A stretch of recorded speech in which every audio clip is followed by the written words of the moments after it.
ave noche. Dus mitawag na gente di mai toro malan foi sonho, mitawag ke shelo, ku mita contento ku inumi lang tamasha light means. Essa é um bom sinal. Também me quer chama bom medir naturalmente. Esnan ku me conhecer hopi bom, mi colega ng Toastmasters nan também. E também friends na escola ku bosa taki awe. Mas danki aplauso para bosa mes. And now I'm going to switch in English, of course, for our distinguished guests to follow us and to have a great time tonight with a book presentation of author Mr. Philip Arnell from New York, USA. Applause for Mr. Philip Arnell. Woo!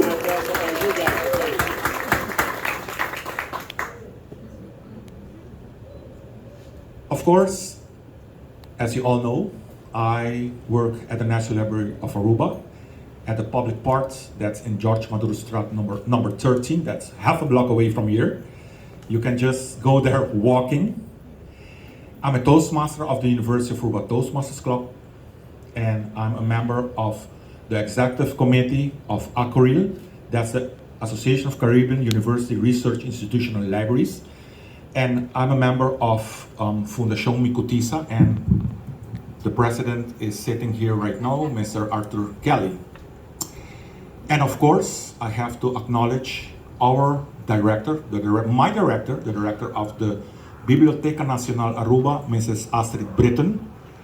And I have to acknowledge also Ms. Zécia Ponson. She's the head of Arubiana Caribbean Department. And next to our director is Mrs. Lanchi Lopez. She's the executive secretary of the National Library for Aruba. And I have also my colleague Frank Herman, and my colleagues also Yerushka, Vivian, and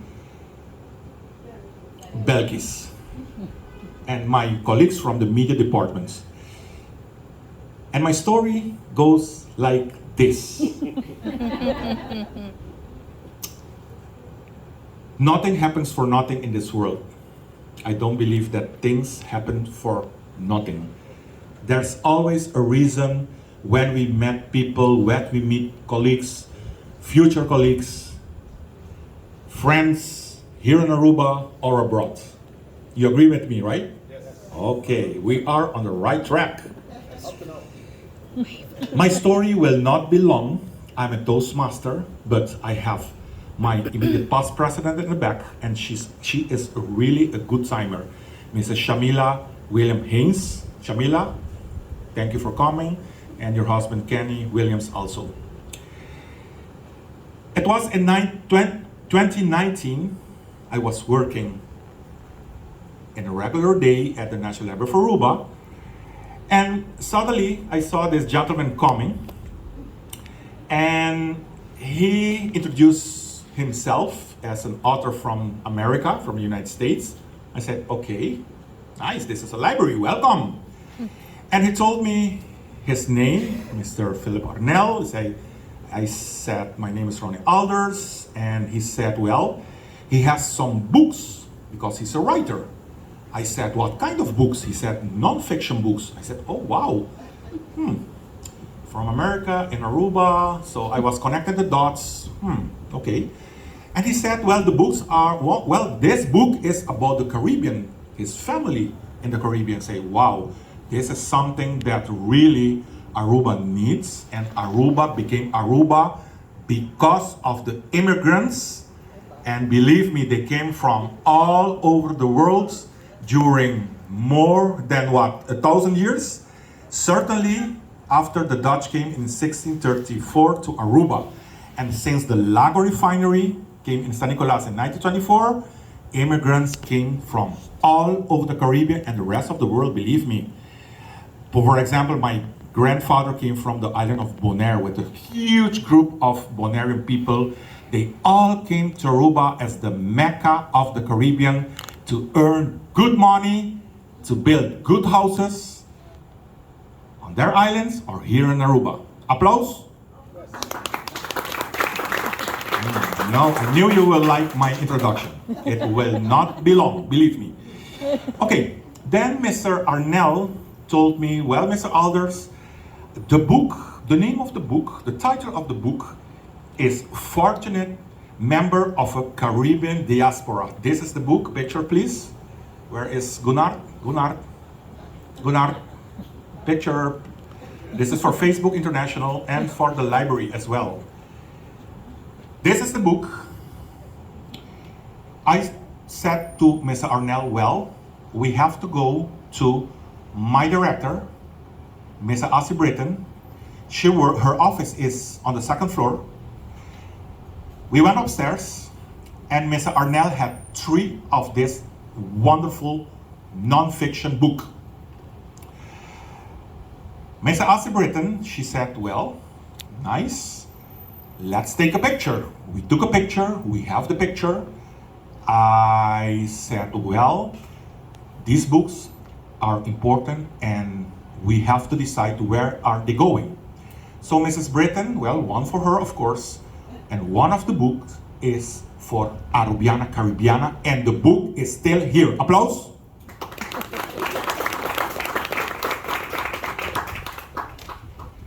Just a minute, please. Excuse me. The other book went for the public. They can borrow the book. So when I saw the book, when the catalogus department finished with the book, so they had to make some work with the book to put the book ready for borrowing for the public, I took a picture and I sent him the picture. So that's how everything really started. And then we stayed in touch through Facebook and WhatsApp. And I offered Mr. Arnell to launch his book at the National Library for Aruba because Aruba is part of the Caribbean also, and an important part also. And Mr. Arnell and his family, they love Aruba. Right, Mr. Arnell and Mrs. Arnell? Yes. That's why they're here. Applause. But what happened, ladies and gentlemen? The awful pandemic struck the world. Nobody knew what was going on. Only God knew about this awful, horrific pandemic. So the whole world was in a kind of lockdown. Aruba was for 3 months really in a lockdown. Woo, we will never forget that time. I hope that we learn our lesson from this pandemic and looking forward to make this island prosper even more. Applause. So we decided that his book presentation will be in November 2022, November the 2nd, Dag der Aller Zielen in Dutch, in English, somebody can help me? All Saints Day was yesterday. Today is All Souls Day. Nothing happens for nothing. Again, just keep thinking. But Mr. Arnell has a lot of family in St. Nicolas. And I've seen many people here from St. Nicolas, Pariba de Brug, sitting here in Oranjestad. And I said, well, you know, we should do this presentation, his book presentation, at the branch of the Biblioteca Nacional in Aruba in St. Nicolas. But it was impossible because there's an exhibition about the Children's Book Festival. And then we said, well, at the main office, the main building in George Maduro-Stad 13, but we couldn't do it in the hall for different reasons. So what happened? We are sitting here at Arubiana Caribbeana Department. Applause.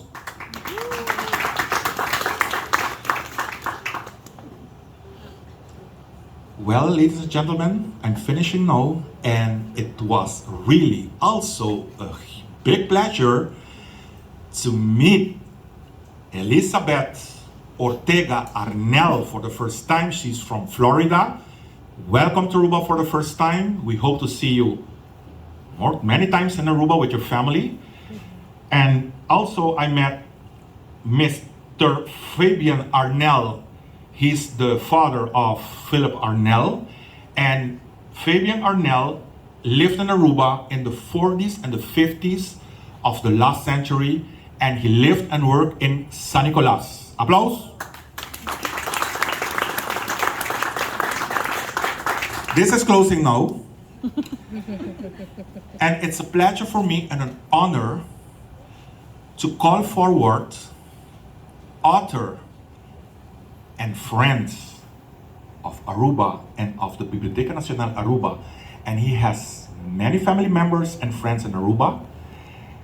I call forward the one and only from the United States of America, Philip Arnell. Yes, a round of applause. Woo! Okay, Aruba style, San Nicolas style. Yes. Okay, the floor is yours. Thank you.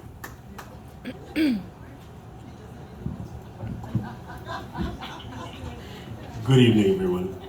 Thank you for coming to this event. Well, you already know who I am. My name is Philip Timothy Arnell. I'm a simple person. I'll put it to you this way, in order as it happened to me. I am a son. I am a sibling. I am a cousin to thousands. It's true. You'll learn tonight. I am also a friend. Tonight, many of you I know because you're my family and I love you. And for those of you who I don't know, we're starting out as acquaintances. Then, as night goes along, we're gonna become friends.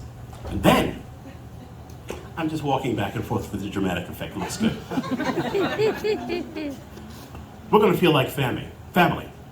And for those of you who will see this book, there's a good possibility that many of you who I don't know who are already family might be connected. So then you gained another cousin. So I welcome all of you, and please give yourselves a round of applause.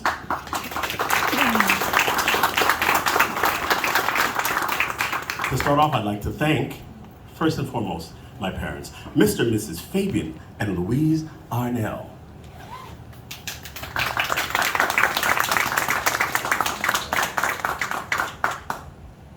Thank you for my life. I wore a tie to do this. All right, okay. My beautiful wife, Paula, Mrs. Paula Arnell.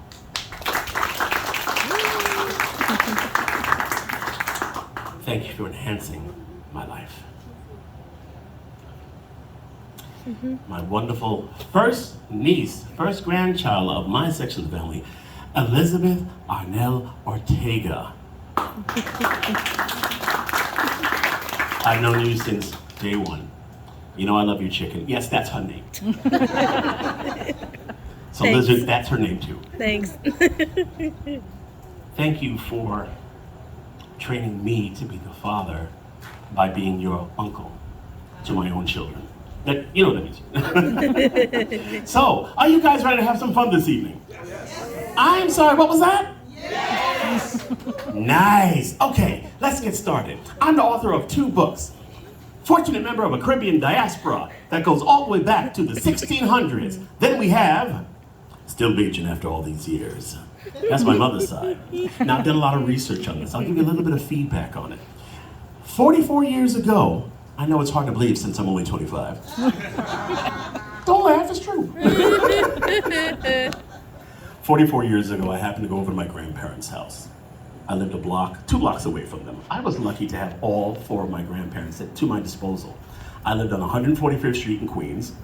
My mother's parents lived on 144th Street, and then my father's parents lived on 142nd. Really, everything was there. I was in my house that was a combination of all the cultures. Then I went over to these other houses that were combinations separately by themselves. So I walked in there, and I was there with my father. It was a Sunday, and it was around November, around there. And so I went into the room. Now my grandfather, his name was Gaussian Emmanuel Arnell, but he was affectionately known as Manon. So I walked in the room. Hey, Pop, how you doing? Hey, how you doing? I look up. I was an inquisitive child. And so I said, hey, Who are them people there up on the wall? And so he says, that's my father. I said, really? And looked just like him too. And then the lady next to him, I said, well, who's the lady? That's my mother. And he would, the way he used to sit up like this and go like this, very passionate about it, was really cool. I guess that's why I inherited it myself. And so I was fascinated by that. He told me a little bit about them. And so, 2 years passed, and unfortunately, it was his time to go home.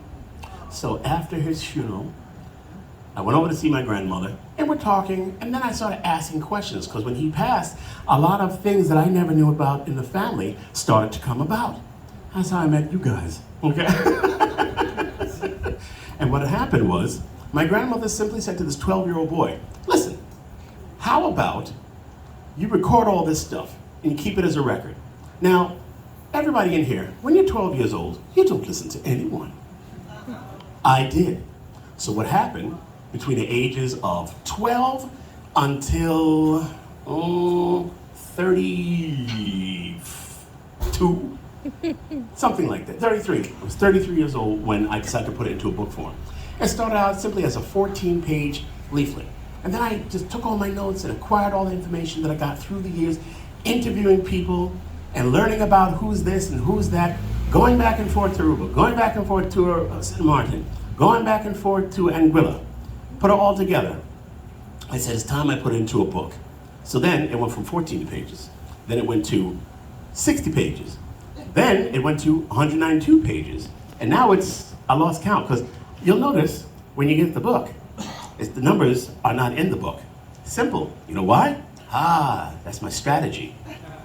You're reading a book, and you see something. And then you go a few pages later, and you're like, wait a minute, this goes with that. That's gonna make you go back and reread what you got.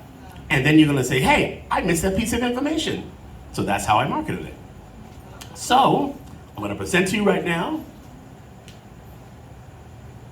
fortunate member of a Caribbean diaspora. It'd be nice if we had a soundbite of some music. Okay, a diaspora. A dispersion of a people, language, or culture that was formerly concentrated in one place. That's basically all over the world. The culture, I am an American, born in America. I'm also a French national, I have dual citizenship. And I'm from the Caribbean diaspora, those who came to the States. It's pretty cool. Now, we're gonna start off with Anguilla, because A comes before S and it was easier to do. Okay, my grandmother is from Anguilla.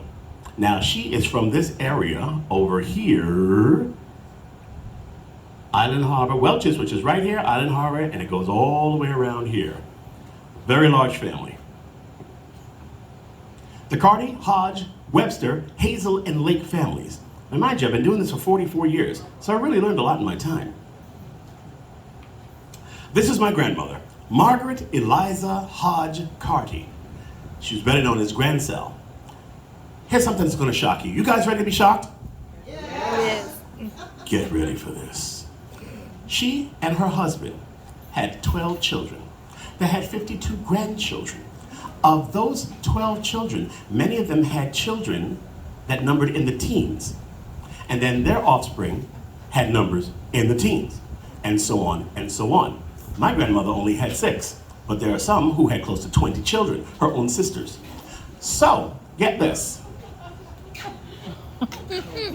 She and her husband, Alfred, Real busy. to this date, 7 generations later, are responsible for the offspring of over 10,000 people globally.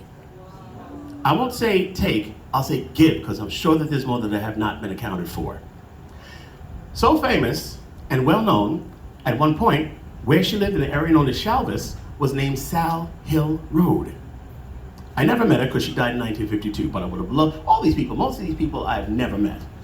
But one thing I want to stress to you, learn who you are, no matter how old you are. Anywhere in your past, you take out just one person from your genetic pool, you don't exist. So look at it from that standpoint. If people did that, they would see the commonalities that they would have with different people around the world. Prejudice would not exist. Bigotry would not exist.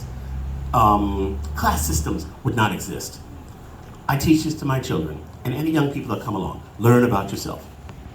So, this is my grandmother, my father's mother, Cecile Armentine Carty Arnell. And this is her when she was 39 years old. Pay attention to this picture because there's a cliffhanger that's going to come a little later. I know my grandmother quite well. I lived 2 blocks from her. When I was old enough, I would go over there and we would sit and talk, and talk, and talk, and talk. I remember one time I was supposed to go over there just to collect something and bring it back home. I ended up staying 4 hours, and my father was a little miffed at me, respectfully, Dad. He says, "Hey, where are you?" I said, "Oh, you're talking to Grandma. I need that stuff now." And so I said, "Grandma, I gotta go see mine." This is her at 59 years old. Oh. Can I pressed the wrong button? Oh, no, I didn't. Okay, I'm good. I've never worked a clicker before. It's magical. It's like, It is help! magical. Now, this is how I remember her the most. This is her at the age of 93. And she was born in 1900. This is how, and she lived to be 96 years old, and she was still extremely sharp up until it was her time to transition. The best advice that she ever gave me, the best advice that anybody has ever given me, hear the sentence first, and then think what I'm saying. She said, in life, make sure that you take care of yourself first. And so I said, but doesn't that kind of sound a little selfish? And so she says, no, you're responsible, especially as a young man, when you have a wife and children, you're responsible for all of them.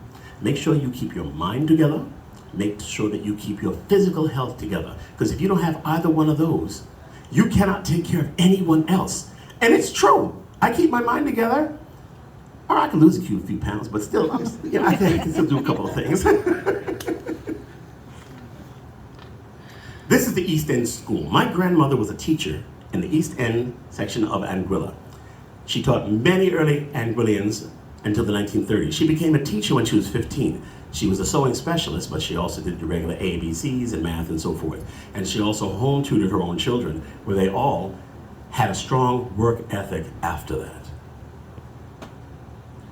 This is one of the most proudest moments of my life. I was invited to a literary festival in Anguilla in 2015. So I snatched Paula up and I said to my parents who were already there in St. Martin on vacation, I said, listen, I need you to meet me over in Anguilla. We're going to be there for 10 days. Okay, we're going to extend the trip. I'm going to be in this literary function, so forth, for the book and blah, blah, and this, that, and the other thing. Well, this is right after I got off the plane. We're in Island Harbor. We're in Blowing Point. I get my car, and I said, guys, come on, follow me. So I drove him over to the cemetery because I didn't think I'd ever get this chance again. So I drove inside, and so when we got out of the car, now, my parents are a wonderful comedy team. He's the one who sets up the joke. Ma is the one who executes the joke. But in this case, Ma did it all on her own. She goes like this. Now, my mother and father have very unique accents. His is a cross between Dutch, French, English. My mother, who is a Barbadian American, grew up in Brooklyn. She was by the Italian section, the Jewish section, and the Caribbean section. Now, to hear them talk, it's amazing because I wonder how I ended up speaking the way that I do. And I mean that in a good way. You all know what Aruba accent sounds like. Fine. My mother, and I say this respectfully, my mother, when she speaks, she sounds like a cross between Robert De Niro, Jerry Lewis, and Bugs Bunny. Seriously. When I came here after 25 years, I turned 50 4 years ago. I broke my rib and deflated 2 of my lungs from diving, and I didn't know. So when I got back, I'm putting on my shirt, why does this hurt? And so I said, all right, let me go to the doctor. He says, you have a broken rib. And he had a voice just like that too, so he made it sound cool. So, it's true. So what happened was, I didn't tell them for a month. So I went like this to my father. I said, listen, I'm recuperating now from having a broken rib and 2 deflated lungs at the bottom. Really? So your mother? And so I said, no, don't you either. He went and told my mother, right? And so then, my mother's giving me all this information about rib care. I'm like, she's giving me information about rib care. Dad told her. And so I said, Dad told you. So she goes, so, you went to Aruba? You dived off the boat when I told you not to do that. You got a broken rib and 2 punctured lungs. Hey, you don't listen to your father. And I hear my father in the back go like this.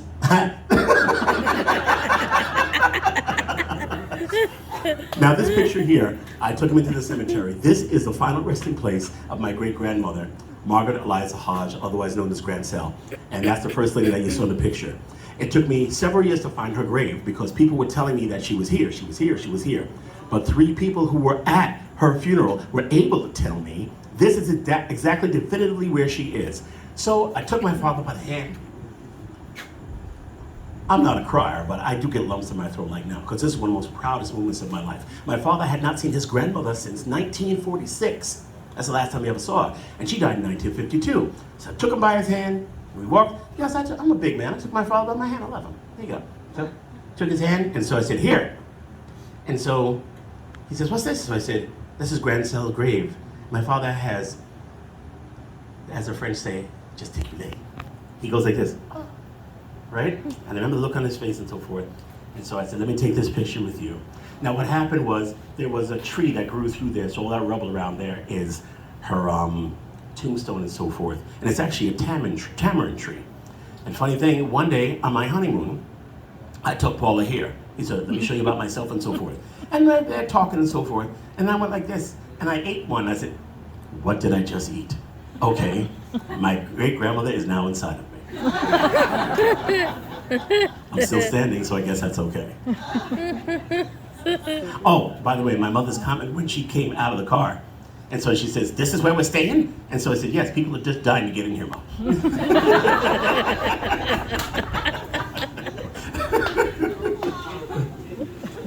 I keep looking over at these 3 lovely ladies over here. This is my cousin, Laura, we know her as Wendy, Arnell. This is my father, Fabian Arnell. They have not seen each other in 68 years until tonight. Wow. Yep. This is a family reunion. Wild, huh? So that's going to be a nice reunion. Now, the Carty, Webster, Hodge, Hazellick family origins. They come from Africa. They come from Ireland. They came from St. Croix. They came from the United Kingdom. They came from Scotland. And they came from South America. Could you imagine if you put all of their recipes together, what a stew you would have? Now we're going to move forward to the Richardson, Hughes, Bailey, Barrington, Roverley, Brooks, Arnell, Gee, Howell, Arundel, Bebrode, Pantaflet, Calvert, Ruan, Gums, and Lawrence families. These are all my direct bloodlines, just like in the other one. Now this is from my grandfather, Madden's side. My grandfather was from French Cul-de-Sac, which is Illet Pinel. This is right about over here. That's French Cul-de-Sac. This gentleman right here, do I have to do anything with this? No? Okay. This gentleman right here is an amazing person. His name is Joseph Emmanuel Richardson. That's my great-grandfather. This was a man of many professions. He was a court reporter. He was a lawyer. He was a liaison for World War I and World War II. He also restructured the agricultural system of St. Martin as a whole, in which he was able to change the way that farmers could farm. He also was able to stop the spread of smallpox in the 1940s. So he is a hero. He has a street named after him, and we're trying to get his face on money. That will be really cool. That's him as an older man. Now this is the Medal of Honor that he received for his work in agriculture. I would have loved to have met him. I hear he was a really nice person. Oh, he was also known as the father of the people. Respectfully, he is responsible for 67 children. 67 children. Here's the story. He was married and had 8 children with his wife, but he had various liaisons, so to speak. Now, many of them, I'm being nice here. Many of them, a good number, were actually not his. What he would do, he would help people out who did not want to go to war. So he took responsibility for them not to have to go. He definitively had about 44. That's still a lot. And for those who were survivors, because you know the mortality rate was much different back then, he put them all through school. Made sure that they had an education. That is something that is commendable. And his wife stayed with him. I gotta give him credit. Okay. Because of his long-term service, civil service, Joseph Emmanuel Richardson was decorated and received the Cross of the Legion of Honor, along with the Decoration of Merit for Agriculture. And that's what it looks like now. A street is named after him. This guy. This is his brother, Philippe Anatole Richardson. He was the chief of police in St. Martin, but he's also a World War II hero, decorated. I recently got this picture, and his niece, who was one of Joe's daughters, when I met her those 2 times, her name was Jojo Richardson Butte. When she saw me, "You look like Uncle Philip. You look like Uncle Philip." And I always wonder all these years what Uncle Philip looked like. Maybe because there's not clarity in the picture, not seeing a resemblance, but he's a good-looking guy.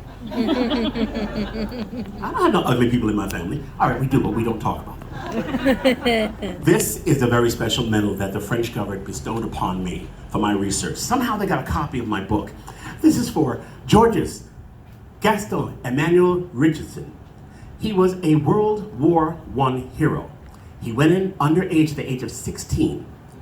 Unfortunately, he stayed 5 years, but 4 days before World War I was over, he was killed in action in the last Battle of Amiens in 1898.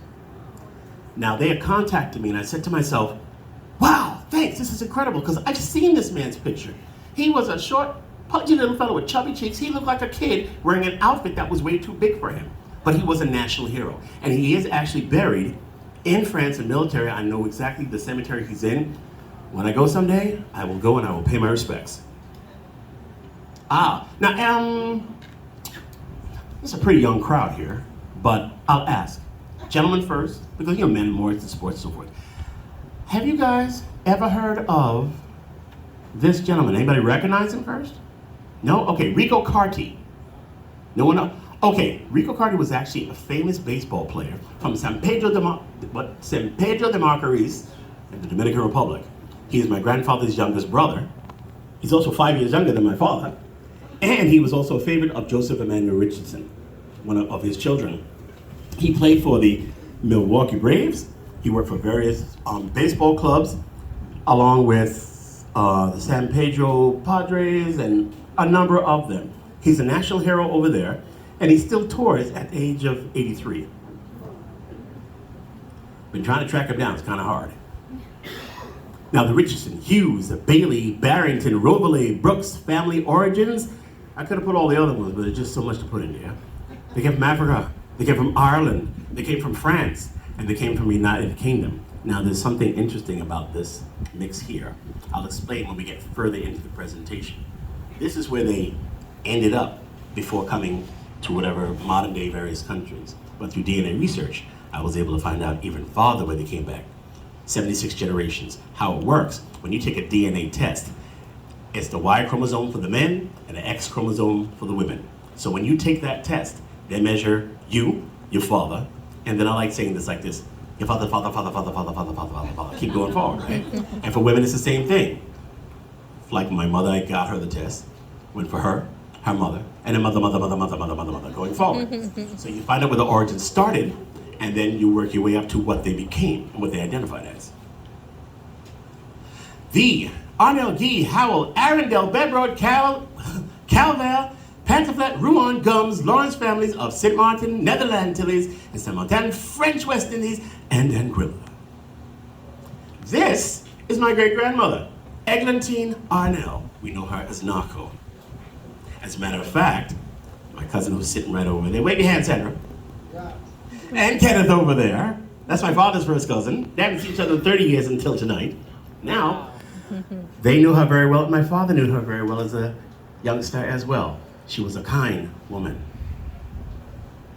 This is my grandfather, Gratian Emmanuel Arnel, Manning, age 25. Pretty sharp guy, huh?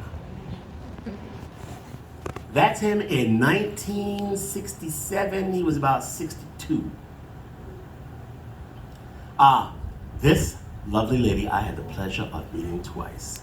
This is my great aunt, Marie Arnel alias. And her son, Kenneth, right over there, and his family. Guys, this is for you. She was a very sweet person. She was a wonderful baker. She was also a good friend. I conversed with her on those 2 occasions. She let me climb her canip tree. And she said, let the skinny boy go up there and get it. She was very sweet. She was so sweet that she actually allowed us to, the picture that I have of Manning Pryor, she had that, she loaned it to us, and we came back the exact same year with a refurbished picture of it and gave her back the original. She was very kind. I wish I had time more with her. And the thing is, out of those 67 children, the 2 of them have the same parents, so all around the clock. Now, the countries where the families have spread, I'll give you a moment to look because that's a lot to read. This is where you hear the sound from Jeopardy.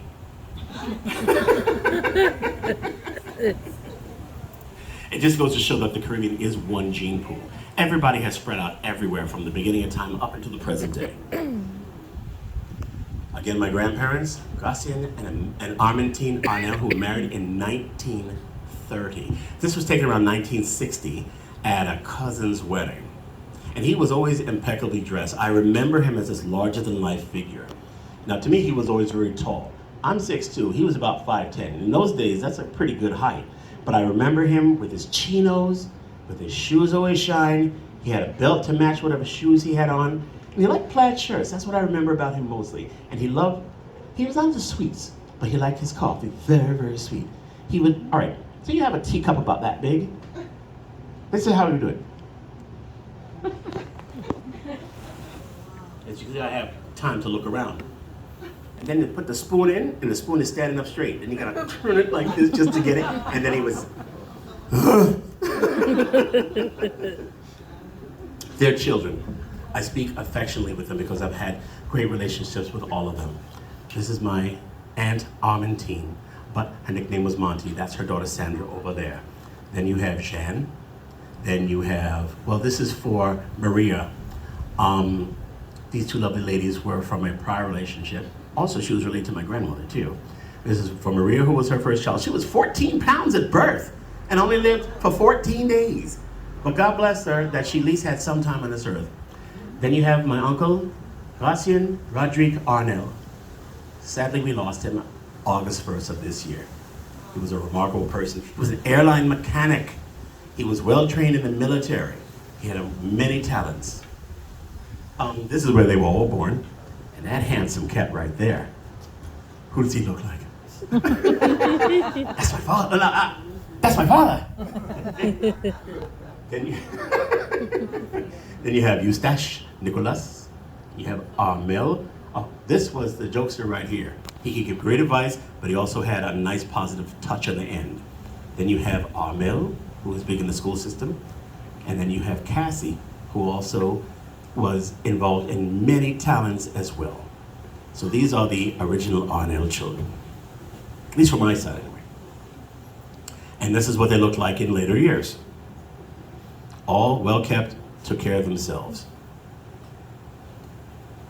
That handsome guy, that's my dad. This is on perhaps one of the most wonderful days of his life because he married that hot honey. That's my mother. You see that date? Guys, I give her a round of applause.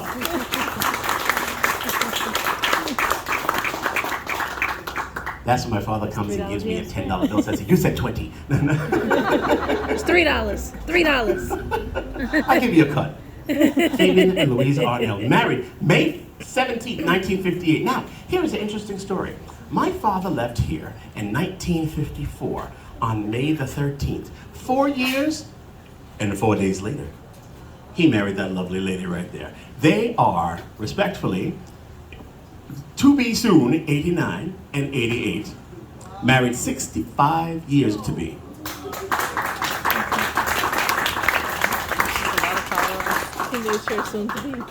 Excellent role models. All 4 of my grandparents were married for a very long time. That's them now. They are still a striking couple. And respectfully, last week when I was at work, I showed a picture of my father when he was a young man, and then respectfully at the age that he is now. And so one of my coworkers, she goes like this, she says, "Oh, he was a tasty looking young man." And then I said, "Well, this is how he is now." She said, "He was tasty. He's a silver fox wearing a red shirt." And then she went like this. "Grrr." No, she didn't. The Arnell family migration. They started in Saint Martin, French West Indies. Anne and Gwilla, they moved to Aruba. Let me give a cheer for Aruba. All right. And then they moved to the United States, and the rest became history. This is a very important picture because it's a prelude into what I'm going to say next and show you next. This is the Arnell family home. Now, they came here in 1946. They lived in Chiquito, they lived in Ruicongo, they lived in Sabaneta, and they finally built a house in San Nicolas. And this is the house that they lived in, which is still standing. If you squint, that's my father. That is his sister Armel. You can squint a little harder, and that's his sister Cassie. And that shadow right there is my grandfather. Phil, where's the house located? We're going to go look for that house. It's on the border of San Nicolas and Ruicongo, and now, if I'm right, they built another level to it, but I remember the area.